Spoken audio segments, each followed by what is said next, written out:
Hey everybody, welcome back to another episode of Three Guys Walking to Culinary School. For those of you new to the show, it's a podcast about me, Tim, Brian. We met about almost 10 years ago now, guys, which is crazy, in culinary school. Yeah, that's wild. I've kept in, it's insane. I mean, we kept in touch ever since, and we kind of, always texted and chatted about like certain food trends and stuff like that and what's going on. So we figured we'd make a podcast. So new listeners, welcome. Returning listeners, welcome back. And if you guys caught last week's episode, we discussed white wines. We did a little wine series. We started that. We figured the holidays are around the corner. Friendsgivings, meetups, a lot of holiday, a lot of drinking usually. And we kind of wanted to drop a little wine knowledge. Nothing crazy, obviously, but if you're a newbie to the wine, I think we're right where you need to be with that episode. Kind of explains some terminology, termage is not a word, some varietals. So it's good stuff. And we're hoping to continue this episode with some red varietals today, guys. Yeah. And I know red's a big favorite in our house. I have this in case this episode goes crazy. I have my the bottle from the weekend that we opened and we never finished. Nice. We might hit that up. It's a nice California Cab, one of my wife's favorites. Nice. And I guess we'll just go right into it and start off with, I think, a very popular one. We mentioned a couple times last episode. Cab Sauv, right? Cabernet Sauvignon. Excuse me. Very full-bodied wine. Excuse me. Sorry for that. If you guys heard that, I was strumming my guitar. It's obviously a dry wine. Again, we're sticking to that theme, so there's no sweetness to it, little or no sweetness. When it comes to acidity, it's about a medium acid, full body. Obviously, you get that mouthfeel. You really feel it in there. And when it comes to tannins, we're talking about something new here. And Tim, I might need you to help me explain this because I can tell you what tannins make you feel, right? So last week, we said the acid in the wine makes your tongue salivate. So the more you salivate, the more acid it has. This one kind of makes your tongue feel like sandpapery, right? Almost like a little, like if you drink a red wine and you're kind of rubbing your tongue on top of your mouth, you kind of feel something there. That is the tannins are causing that. Tannins are only found in red wines. They're not found in white wines. So that's a big difference there. Also, red wines are generally speaking higher alcohol by volume, right? So they're going to be a little stronger, get you drunk a little quicker. I guess that's why you're eating heartier food with it too. Not only because the alcohol's high, but obviously you're eating heartier food because red wines, the flavor, the mouthfeel, the tannins, the acid, all that combined helps you pairs well with heavier food. It can hold its own when it comes to it. So like a Pinot Grigio and a steak, although we said you could do it if you want to, don't really pair well, and you can drink whatever you want, but sometimes if you do take a course, it's really cool. You'll sample certain flavors, umami, salty, sweet with wines, and you can kind of see how that wine changes with everything you eat. So it kind of complements each other. So it's a cool little balancing act there. It's a lot of fun. Cab Sauv wines, black pepper. Give me some flavor profiles. Tobacco. That's a tertiary flavor. That's like more from aging, right? You're not getting that from the grape. You're getting that from the aging process. Dark fruits. Yeah, plums. Yeah. And it could be not that herbaceous, not like, because Pinot Noir, we'll get into that's a little bit more herbaceous, but this has some green pepper to it too, right? A little bell pepper, depending on the wine. Depending on the wine, yeah. Depending on the wine, you're right. Yeah, depending on the wine. And this Cab Sauv can handle heavier cheeses. So like you're looking at like an aged cheddar, a nice blue cheese. You can definitely bang that out. And I think, one of my favorite, I don't have that often. It's usually just the holidays. It's a date. If we're going back to the hors d'oeuvres real quick from last episode, it's a date stuffed with blue cheese wrapped in bacon. I think that's like a bougie jalapeno popper in my eyes. Minus the spice. It's like it's got a little bit of everything. It's so good, so tasty. It's got a little sweet. It's got the fatness, the richness, and the cheese. I think that's really good. I think maybe even like a rice ball, like a mushroom or truffle rice ball would go well with the Cab, Tim. And I'm thinking, what's an average Cab bottle? Like your good buy. Like if you should be happy if you can find a Cab. You can find some decent cabs. You can find a decent cab for $16 to $24. I lose would Tim? say. Oh, did we? There's a little. Oh, did you lose me? Uh-oh. Oh no. Oh no. Timmy. Hello. Oh no, Tim. No. I think he'll come back in. Yeah, he'll come back in. But, And you know, I guess while we're waiting, I know we're talking about Cab Sauv. I don't want to. mhm, I don't want to go too far away from that particular varietal, but sure. can we talk a little bit about like red blend? Is that something that you're at all familiar with? Like Yeah, I sometimes mean, just like red, like what exactly is it? You can. we're gonna need Tim to clarify if a red blend comes like in a. Hello. Hey, buddy. Hey, Sorry Tim. about that. That We was have weird. I connection apologize, issues, 'cause perhaps. I don't know. There was no warning or anything that I was Yeah. gone. I don't know what happened there. No worries. No Oh, My worries. apologies. But No, anyway, yeah, not your cab. fault. You can find a nice cab, $16 to $24. Yeah. Oh, Um, 16. That's yeah. yeah, Yeah. you know, cab is one that I'm willing to definitely open my wallet up Mm-hmm. a little more for, but Mm-hmm. just because that's the wine that I prefer to drink. Yeah. Okay. Yeah. I mean, the cabs that we get usually retail anywhere from like $16.99 to like $25 maybe. But very happy with the $16.99, the $18.99 price point. You know, and there, like Tim said, there's, you know, obviously cabs can go crazy. I think the best cab I've had was at a restaurant, and it was pricier because it was at a restaurant, but probably would have retailed for around $35, you know, and it was just so good.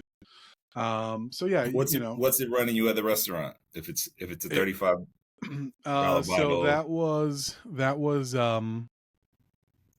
175, and this is a while back. So 175. It was a French cab, and I think retail might have been maybe a little bit more expensive, maybe like 40, 45. I'm trying to think, maybe around there. I couldn't find it retail though. That's the issue. So okay. yeah, just knowing how like restaurants work. So restaurants are great because they make most of their money with liquor, right? Through liquor sales, and they need that profit. So usually a restaurant, if they're charging you $16 for a glass of cab, that bottle costs them $16, you know? So they're doing like 4 or 5 pours per bottle, making up some, you know, some of the food costs there, which is, you know, they're more than entitled to because, you know, they work hard, and it's a, you know, a very thin profit line when it comes to that industry, obviously, as we all know. So, you know, that's a good question. Yeah, you're going to get upcharged probably 4 or 5 times maybe when it comes to wine bottles. On the restaurant. Depending on the restaurant. That's true. That's very true. That's very true. Yeah, I'm thinking like I'm thinking like New York City, and like right before COVID, and going out when, you know, life was different. It's different. It's different now, but you know, still good times. So, like we said, we did the Cab Sauv. Brian, your question was red blends. You know, what kind of like an overview of red blends? Tim, maybe you want to go, but I'm thinking, and again, I don't know too much about red blends. I kind of went like straight varietals, but it's just literally a blend of, you know, 2, 3, maybe 4 grapes, maybe more. It depends, you know, it could be anything. Depends. It's really on the winemaker. It could be honestly, it could be good, it could be bad, it could be mediocre. Oh yeah, no, there could be good red just blends because out there. it's a blend doesn't mean it's necessarily bad, right? No, not at all. There are some absolutely amazing red blends out there.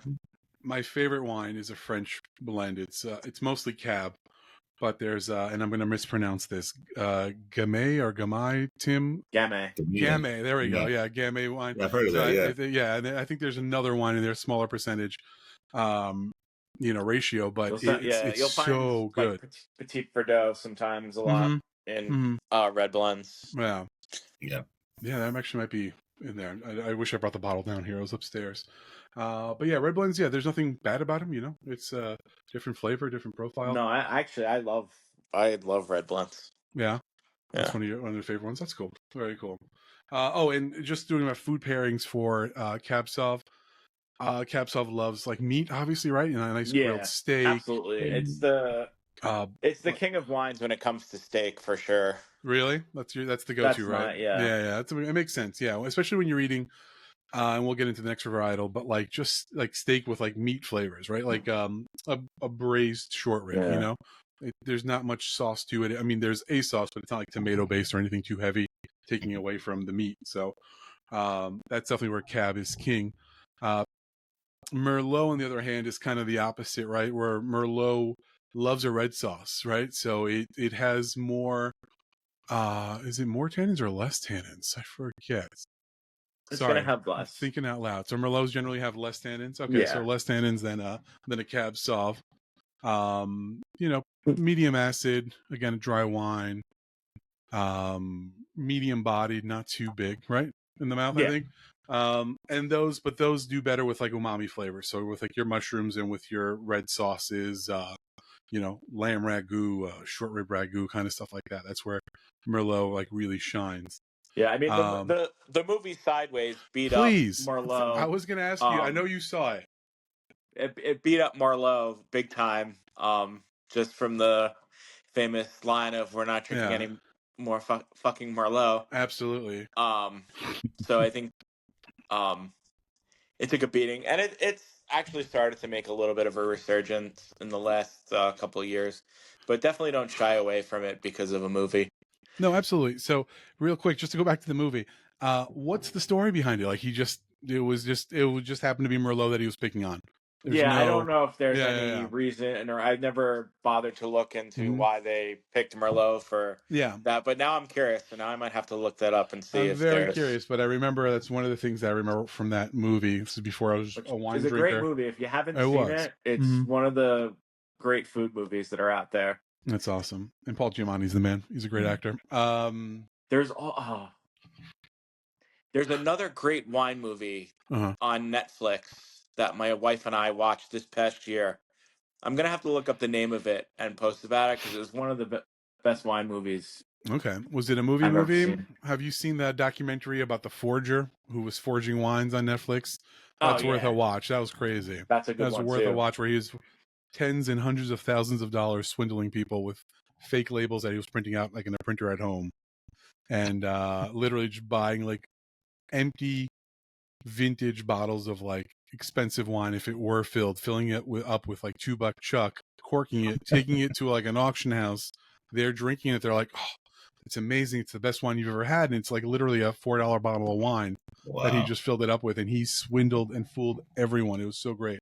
I'll share that too online because that's fun to watch. What's it called? I forget, man. We'll share on the Instagram with everyone and share the titles of those two because that documentary was insane and how wine is a great topic for movies and films and documentaries. Yeah. There's some good ones out there. Absolutely, absolutely, man. Maybe I'm saying that biasly. I don't know.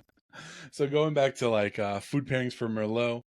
I don't know, like maybe like meatballs, like in a sauce kind of deal. Would you do that? Like maybe like a meatball. I'm thinking like again appetizers. When it comes to like meatball, spaghetti, red sauce, I'm gonna be a little bit of a traditionalist, and I'm gonna go Chianti. Yeah, of course. Yeah, you are. You are, huh? Okay, all right. Yeah, we're not. I don't think we're gonna. Well, tell me about Chianti. I don't know much about it. Is it very tanniny? Or no? I forget. I had it in my wine class, but I haven't had much of it since then. It's a traditional Italian wine. Yeah. Most people know Chianti as the wine in the wicker basket. Mm-hmm. That's how absolutely. When people think Chianti, they think of it as a cheat, Mm-hmm. But there are some, higher priced Chiantis out there. Mm-hmm. But I don't know. Chianti is just a great, fun drinking wine. Right. Da Vinci is the company that makes a really good, cheap. Chianti, definitely check it out. Next time you're making spaghetti, meatballs, lasagna, grab a bottle. Is Da Vinci's the jug, the 1.5 liter? Da Vinci's it's a regular 750 size bottle. 750. Okay, yeah. Cool. We'll give it a try. So if you're gonna drink Chianti while eating Italian food, make sure you just take your white napkin and just tuck it into your shirt for the full effect. That helps. Full Tony Soprano. And I think, what do we have? So we talked about Merlot, we talked about Cab Sauv. You gotta go Pinot Noir. Pinot Noir, yeah, absolutely. Another Pinot one Noir. of my favorites. If you can't tell, I'm definitely much more of a red wine drinker than a white wine drinker. But you'll try anything, which I appreciate. I mean, your Pinot Noirs are going to be a little bit more fruit forward. Okay. Than your Cabernets. Mm-hmm. Mm-hmm. like that. But another great wine to enjoy on its own, or What's nice about Pinot is that it's not too tannic, right? So the tannins are Right. pretty low, so it's a little easier to drink. You don't have to go. So if you're pairing it with food, you don't have to go too heavy with food. It can be roasted chicken, salmon, even with Pinot Noir, right? Like that's a good combo. Like a lean pork, even like any kind of lean beef. You're not getting like something fatty like a ribeye, but any like lean beef, kind of lean pork, chicken, all go with Pinot Noir. Some Asian food. Maybe you're doing some like hibachi style type foods, things like that. Oh wow, yeah, I didn't even think about that. That sounds good too. Yeah, I still want to try Pinot Grigio and sushi, like we mentioned last episode. You'll get like kind of that green pepper is going to come out more. Nice. In Pinot Noir, which pairs nicely with some Asian food. Would you say like Pinot Noir is a little more of a casual drinking wine, and a Cabernet Sauvignon is a little bit more of a formal sort of dinner wine? Yeah. So Cabernet is me sitting next to the fireplace, on a cold night with a big glass, kind of just enjoying wine. Pinot Noir is a little more. It's getting a little chilly at night, but it was 80 degrees during the day. But I still want to drink red wine. Yeah, Pinot's good. I kind of like enjoy Pinot with charcuterie. I feel like that's like your cured meats. I feel like it's perfect. Like a harder, like a Gruyere kind of cheese, maybe Fontina. Maybe Fontina's a little too nutty, but like a Gruyere kind of mix there, and like all your cured salamis and prosciuttos and all that go really well with Pinot Noir, I think. Yeah. I really enjoy that. But yeah, Pinot Noir is great. And, a very good Pinot Noir doesn't have to be a French one. Obviously, Oregon is producing some of the top Pinot Noir in the world. Is it Willamette Valley? Is that how you pronounce it? I forget. Willamette Valley is a good look there if you're looking out there. And Pinot Noir is not as expensive as Cab, right, Tim? No, I mean, there are some that can be pricey, but you can find a nice $12 Pinot. Oh, wow. See? It doesn't have to be expensive. That's the best part. Like, you'll get good quality. And don't be afraid to try. We said this last episode. Don't be afraid to try something. Don't be discouraged by a price point. Don't feel bad if you can't afford the top one.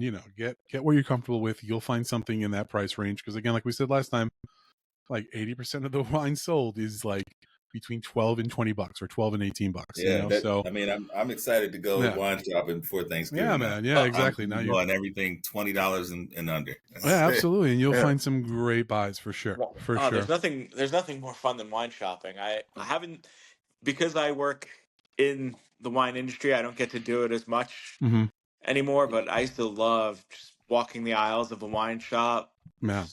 Well, now you do it for work, so like, it's not the same. It's not the same, exactly. Cooks don't go home and cook. I've kind of transitioned to buying wine online a little bit more as well too. Okay, so. Are you trying new things, or is it something like you're familiar with? No, just kind of trying new things. Cool. But you can get some nice deals. Cool, very cool. Online. Yeah, that's awesome. Yeah, Pinot Noir, like we said, was Oregon. Going back to where you find good wines, Cab Sauv, you're looking Napa, you're looking California Cab. Yeah. Obviously French Cabs, those are probably the two biggest in the world. Merlot, I'm not familiar with actually, because I'm thinking of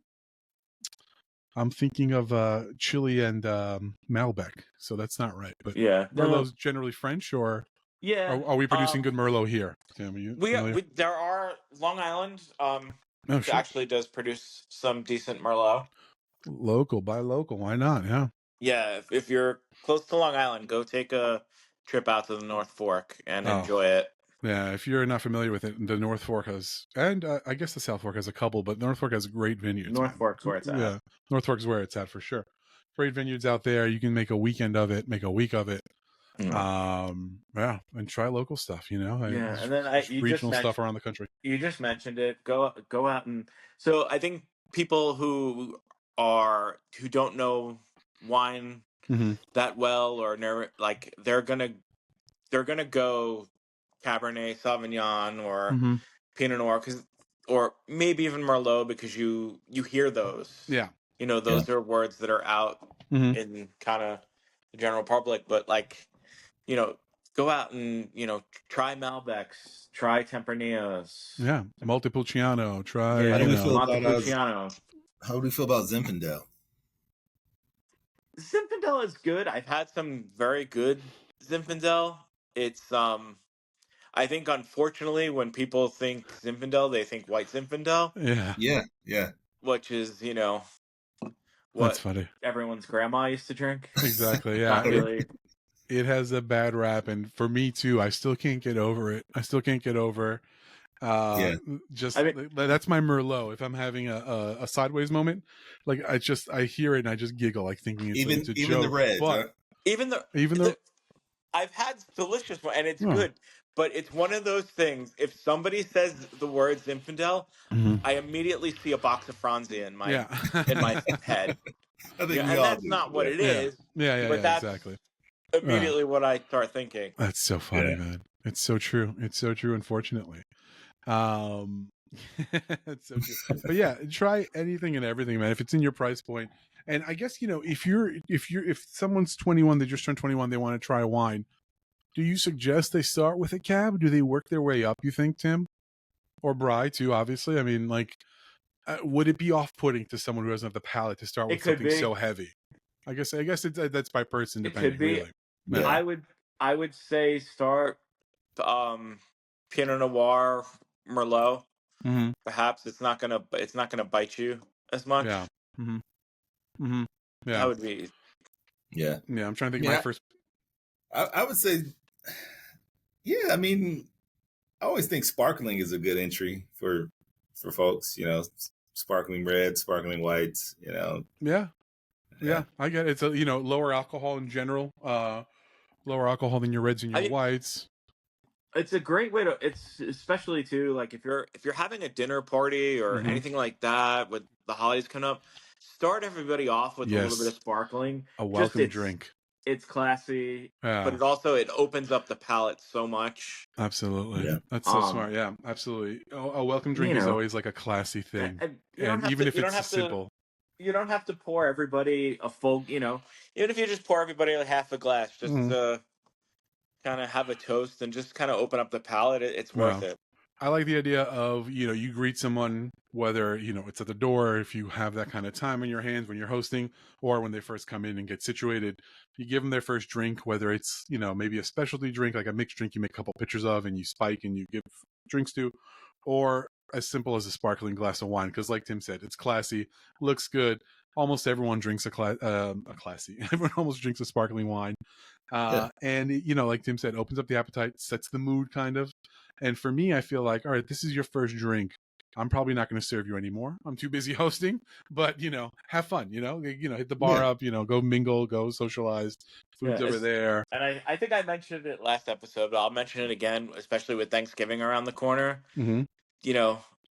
Take that Prosecco and just add a little bit of apple cider to it. It just makes for such a fun holiday cocktail. So tell me, is it so you're going to do chilled apple cider, obviously, a nice chilled Prosecco, and you're going to hit it with mimosa ratios? Yeah. Well, depending on your ratio, it could be a drop of cider or, mostly cider. Yeah. But, okay, I like that. Yeah, because I'm definitely going to, I think Thanksgiving, that's how we're going to start the day. Yeah, with it's a fun way. A little cider mimosa. That needs a name. It needs a cool name. I feel like that sounds like a really good drink. It sounds just like really good. Yeah, that's awesome. And if we didn't get any questions, obviously we're recording a little sooner than we would have liked, but if you have wine questions, red, white wine, sparkling wine. Oh, you know what? We should do a sparkling wine section, right? A segment. We should. People need it. People need it. Kind of give people an idea of what the difference is with the bubbles. Because again, like we said last episode, every sparkling wine is a little different. And if you have any questions on wine, let us know. Comment, Instagram, YouTube. Hit us up with an email. DM us, whatever you want. 3GuysWICS, 3GuysWICS @gmail. On your Instagram, at YouTube. Let us know what you guys want to hear about, because we want to share. And Tim said last episode, and keep doing it. Share your wine labels this summer. This season. Summer, where are you at, buddy? I know. Tell me about it. Yeah, I want to be where you are. I had one sip from this stupid bottle, and now I'm already feeling it. this holiday season. We want to know what you guys are drinking. We're excited to give us a little review too. If you've tried it already, let us know what you think about it. You know, we're always looking for new there's fun also things to some drink and great. discover. Yeah, man, wine is fun. We can go on and on about wine. Absolutely. Yeah, absolutely. So I think wine myths we haven't covered yet. You know, we did the big ones. Price isn't really a big measure of how good something is, you know, or the quality of the wine. We said that last time. Is Tim frozen? Oh no, Tim's frozen. We just lost him. Yeah, well, he dropped off. He'll hop on again. You know, it doesn't have to be, you know, more expensive doesn't mean better. Box wine is quality wine. You know, we had the Franzia comment, but you know, there's a lot of good Did we box talk wine. about canned wine at all? You know what? It's canned wine is a new one that's popping up. It's definitely more popular ever since the seltzers came out. Everyone kind of likes the convenience of it. No, it doesn't really change the quality. You know, it doesn't really affect the quality. Again, when it comes to bag wine and canned wine, we said the last episode too, it doesn't age. You know, your wine in a bottle, you know, if you hold it long enough, it ages a little bit. And when you have a high tannic wine, aging it helps. You know, after a couple of years, tannins break down a little bit, goes into the tertiary flavors, those flavors that develop more and more as it ages. That being said, not all wine ages, right? Most of the wine that's produced is meant to be drank, you know, within a year for the most part. So, you know, only really good examples of each varietal will age are good for aging. Otherwise, in a year or two, they could be vinegar in a bottle, you know, especially your whites. You know, I think the tannins help aging a lot more. Another wine myth, you know, people look up in their glass and they're looking at the legs and like, oh, good legs. You know, that doesn't mean good quality. You know, the legs of a wine don't tell you anything about the quality of the wine. If anything, it tells you the alcohol content and I forget what else. Maybe the sugar content. The sugar content. Yeah, also? the sugar content. Yeah, the sugar content and the alcohol content. And I think. Yeah, definitely swirl your wine. Smell, definitely stick your nose in that glass. Smell. Yeah, absolutely. You know, I'm looking smell for your wine wine. glass. Yeah, we should have done a, you know, how to drink it kind of deal, you know? Like you're swirling it, you're putting your nose in there, you're taking deep breaths, you're breathing it in. Smell it, look at the color. Everyone has a different kind of, you know, ruby or dark amber tone kind of, not amber, but a darker red tone to it. There's also some great apps there to help you. Oh, I lost you for a second. What'd you say, Tim? Hold on. Ooh, I hear a choo-choo train. You guys hear a choo-choo train? I think that's out my window. Oh, wow. I thought it'd be Tim's window, not yours. I don't think it's a choo-choo train. I don't know what it is. It's the streets of Chicago. All right, guys, we're going to let you go this episode. Thank you for listening to episode 2 of our wine series, man. We should, I don't know, 3 guys walk through a vineyard or something. We should start a separate wine series. But if you have any questions, again, hit us up and email us, message us. Please don't forget to follow and like and, you know, rate our podcast. 5 stars is the easiest thing to rate because it's right underneath the enter button. So, you know, it's really quick to do both. And, you know, again, just please drink responsibly this holiday season. That's the most important decision you'll make outside of which wine you choose to drink during the holiday. Please. Share your wines with us. We're excited to see what you got to drink. I'm excited to go wine shopping. So share your appetizers and your hors d'oeuvres and your good holiday meals. I think that's all stuff that we love to see and would love to hear from you guys. Thank you, guys. We'll see you next week on 3 Guys Walking to Culinary School. Later, Brian. Peace. Bye, Tim, wherever you are.